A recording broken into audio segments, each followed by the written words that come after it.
Oi, pessoal. Então, no bloco anterior eu fiz uma pergunta para você. Quem tem HIV e quem foi detectado com câncer, pode trabalhar? Pode. Dependendo do estágio em que se encontrar, né, do estágio em que tiver a doença, pode sim perfeitamente trabalhar. Então, veja o que eu quero ressaltar para vocês com esta pergunta. Em que pese o nome do benefício se chamar auxílio doença, não é o motivo doença que dá direito a este benefício, e sim a incapacidade habitual, a incapacidade para o trabalho ou atividade habitual, superior a 15 dias. Então vejam, se ela está com câncer e está trabalhando, foi contratada e está empregada, ótimo.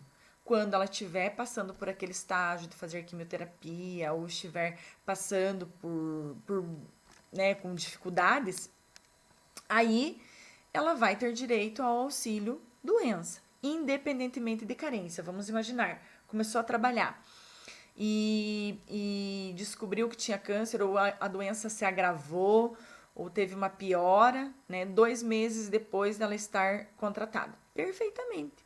Vai ter direito ao benefício do auxílio doença, sim, desde que, tô na frente aqui, né? Desde que no momento em que ela se filiou, no momento que ela começou a exercer a sua atividade remunerada, ela estava apta, ela estava capaz para a atividade. Então, essa é a segunda exceção, que nós não vamos exigir carência quando ela for portadora de uma doença considerada grave pela portaria interministerial. Vejam, o que não pode é a pessoa estar incapacitada, ir lá no INSS e começar a pagar as contribuições para ter direito ao benefício. Já vi muita gente fazer isso, né? Muita gente fazer isso não. Em realidade, uma pessoa me perguntou: ah, minha tia está em estágio terminal, se nós recolhermos o INSS para ela, ela vai ter direito ao auxílio doença? Ela está totalmente incapacitada, não pode trabalhar, só está hospitalizada. Olha, fico muito triste, né, por essa situação, mas infelizmente não terá direito ao auxílio doença, porque ela está se filiando, ela está entrando para o sistema incapacitada. É a mesma coisa de um carro. O carro pode ter riscos na lataria, pode ter vários defeitos, mas ele tem que estar andando, ele tem que estar trabalhando. Só assim a seguradora faz o seguro. Se eu chegar lá com o carro batido, com PT, deu perda total, a seguradora não vai querer fazer o seguro, porque está totalmente incapacitado este trabalho. Esse carro está totalmente inabilitado para a sua função. Então, a mesma coisa com relação ao auxílio-doença, essa questão da incapacidade. Beleza? Vamos lá. Carência de reingresso. Então, a carência de reingresso, ela antes estava prevista no artigo 24, que foi revogado, e o que está valendo hoje é o artigo 27A. Para o auxílio-doença, aquela pessoa que perdeu a qualidade segurada. Vamos imaginar uma situação hipotética. Trabalhou durante 5 anos, foi demitida e já passou o período de graça dela. Vamos imaginar que ela teria 24 meses de período de graça, passou os 24 meses, ela está há 30 meses sem contribuir para a Previdência Social e descobre que tem câncer. Né? Ou que começa, ou vai ser operada, ou vai ter uma situação assim que ela não consiga trabalhar. Ela não vai ter direito ao benefício do auxílio-doença porque ela perdeu a qualidade de segurado, certo? Agora, se ela retorna para o mercado de trabalho e não é uma doença grave, é uma apendicite, por exemplo. Não que a apendicite não seja grave, né, gente? Mas não está elencada nas doenças consideradas graves pela portaria interministerial. Ficou claro, né? Então, vamos imaginar que ela retorna para o mercado de trabalho. Ela perdeu a qualidade segurada, ela tinha 5 anos de contribuição, mas ela perdeu essas contribuições. Aí ela retorna para o mercado de trabalho. Quando ela retorna para o mercado de trabalho, ela tem que obrigatoriamente cumprir uma carência de reingresso. Essa carência de reingresso diz, segundo o artigo 27A, que é a metade, ela tem que cumprir daquele momento em que ela retornou para o trabalho, que ela retornou a exercer uma atividade remunerada lícita, que ela retornou retornou as contribuições para o INSS, ela tem que cumprir a metade da carência que era exigida. Então, como nós estamos estudando aqui o auxílio-doença, a carência para recebimento do auxílio-doença é 12 meses, nos casos em que há carência, ou melhor dizendo, nos casos em que não há exceção e que não se exige carência.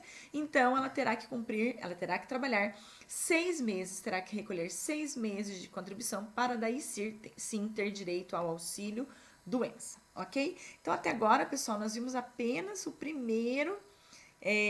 Na verdade, não é o primeiro, aqui está errado, porque a primeira é a qualidade de segurado, e ali onde está escrito letra A, deveria estar escrito letra B, que é a carência, e agora nós vamos para a letra C, então nós já vimos qualidade de segurado, carência, e agora vamos para o fato gerador deste benefício. O fato gerador deste benefício, como eu já falei lá no início, está previsto no artigo 59, é a incapacidade para o trabalho ou para a atividade habitual, por mais de 15 dias consecutivos. Então, muita gente pergunta se 7 dias, 8 dias tem direito ao auxílio-doença. Não. Esse período, ele é custeado pela empresa. Então, se ele tiver um atestado de 10 dias, é a empresa que vai custear este atestado. São faltas injustificadas, não vai haver desconto no seu salário, e quem vai arcar com os dias, com esses 10 dias, é o seu empregador. Quando ele tem um atestado superior a 15 dias, daí já muda de figura. Aí ele passa a ficar a encargo do INSS a partir do 16º dia. Então, atestados com de 15 dias ou mais de 15 dias, melhor dizendo, até os 15 primeiros dias são custeados pela empresa, e a partir do 16º, se ele for empregado, é a empresa que vai custear. Se ele for autônomo, não tem esses 15, ele vai receber o benefício desde a data da incapacidade, não do 16º dia, né? Então, não será devido ao auxílio-doença ao segurado que se filiar ao RGPS, já portador de doença ou lesão invocada como causa para a concessão do benefício, salvo quando a incapacidade sobrevier por motivo de progressão ou agravamento da doença ou lesão, que foi o exemplo que eu dei ali do câncer, né? Ele pode se filiar doente, mas desde que ele esteja trabalhando, apto para o trabalho. E com a progressão da doença, com o agravamento da doença, ele veio a ficar incapacitado posteriormente, né? Então, não há direito ao auxílio-doença, aposentadoria por invalidez, quando a incapacidade para o trabalho é pré-existente ao reingresso do segurado ao regime geral. A incapacidade tem que se dar após a filiação ou após esse reingresso, quando ele perdeu a qualidade de segurado. Como que é verificada a incapacidade desse segurado? A incapacidade, ela é atestada através do médico perito. Então, ele dá entrada no INSS através do 135 ou do agendamento através do meu INSS, ele envia a documentação que ele possui e é marcada uma perícia médica. Essa perícia médica será analisado, infelizmente, não é por um perito da área, são os médicos contratados pelo INSS, mas nós temos algumas exceções que estão previstas lá no artigo 75 em diante do decreto, que prevê que os médicos do SUS também poderão realizar perícias médicas quando não houver médico no INSS ou a perícia estiver demorando. São os casos em que pode. Tá aí, ó, a possibilidade da realização da perícia médica pelo SUS, tá lá no artigo 75. E para a caracterização da incapacidade do segurado, tanto na via administrativa como na via judicial, então veja, se ele não consegue o auxílio-doença na via administrativa, que é o que acontece com a maioria das pessoas, infelizmente, o benefício do auxílio-doença na via administrativa é quase impossível da gente conseguir. A maioria a gente consegue, quando consegue, judicialmente, né? Mas o segurado, obrigatoriamente, ele passará no mínimo por 2 perícias. Uma na via administrativa, pelo médico perito do INSS, e outra na via judicial, pelo médico perito indicado pelo juízo, né?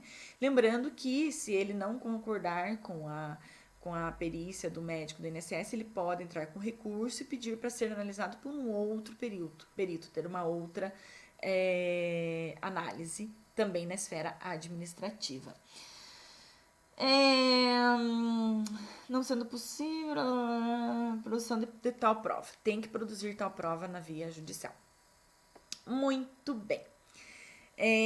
O que acontece quando o segurado ele exerce mais de uma atividade laborativa e está incapacitado apenas para uma de suas atividades? Então, vejam só.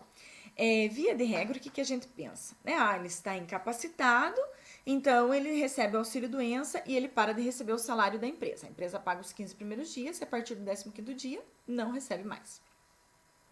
Isso funciona quando a pessoa tem apenas uma atividade laborativa. E se ela tiver várias atividades laborativas, mas é a mesma, por exemplo, professor, né? Dá aula em várias escolas. Se ela estiver incapacitada para uma, estará incapacitada para todos, porque a atividade é a mesma. O exemplo que a doutrina traz para nós é com relação a atividades totalmente diferentes. É o exemplo que eu trouxe aqui para vocês, do mergulhador e de um professor, por exemplo. Vamos imaginar a seguinte situação. Ele é mergulhador e também professor universitário. Como mergulhador, ele ficou totalmente incapacitado. Isso eu sei, posso falar com propriedade, porque é essa professora que você fala aqui, lá numa outra década, né? Ela foi mergulhadora profissional. É que na verdade não tem o que essa professora não foi. Essa professora é o ó do Borogodó. De fato, gente, eu tenho carteirinha de mergulhadora profissional.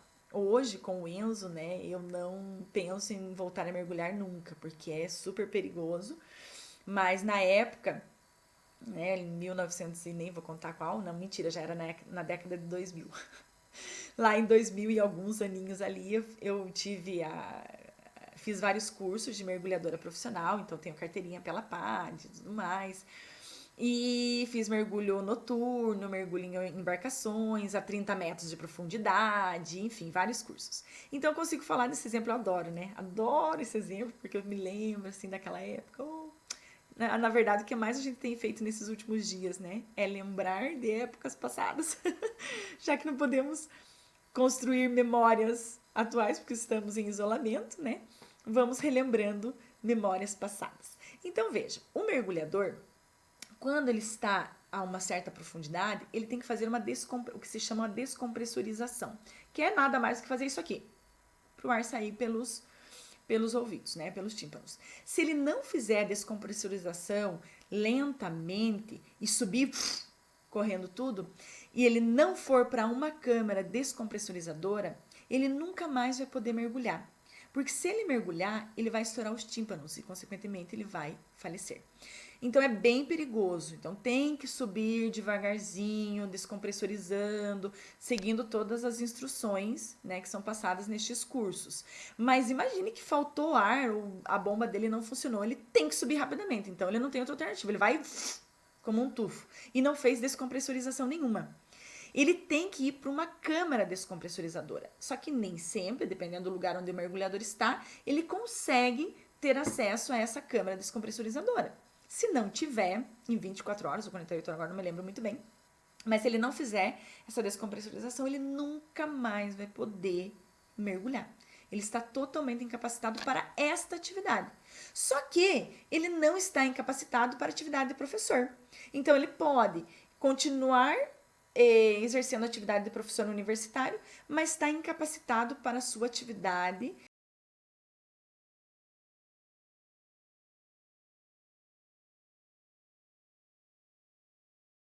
preencher o requisito de carência, e o fato de ele estar incapacitado só para essa atividade faz com que ele tenha direito ao auxílio-doença com relação a essa atividade habitual que ele exercia. Então, ele vai receber o salário como professor universitário e o benefício do auxílio-doença com relação a essa atividade que ele está totalmente incapacitado. Por que não é o caso de aposentadoria por invalidez, já que ele está totalmente incapacitado para essa atividade? Porque a aposentadoria por invalidez pressupõe que ele não pode trabalhar em nenhuma atividade, que ele não pode trabalhar em nenhuma atividade, que é o que nós vamos ver na sequência quando estivermos estudando o benefício da aposentadoria por invalidez. Então, neste caso, ele vai receber o auxílio-doença só com relação àquela atividade. E mais, é uma exceção com relação ao pagamento do salário mínimo. Porque se ele recebia, vamos imaginar, R$ 700 com relação à atividade, com a atividade que ele exercia como mergulhador, ele vai receber o auxílio-doença calculado com base no salário de contribuição de R$ 700. Então, é uma das exceções que permite que o auxílio-doença seja pago com um valor inferior a um salário mínimo. Beleza, pessoal? Vou parar por aqui esse nosso bloco 2 e já vejo vocês no bloco 3, que ainda temos muito que falar sobre auxílio-doença. Até já!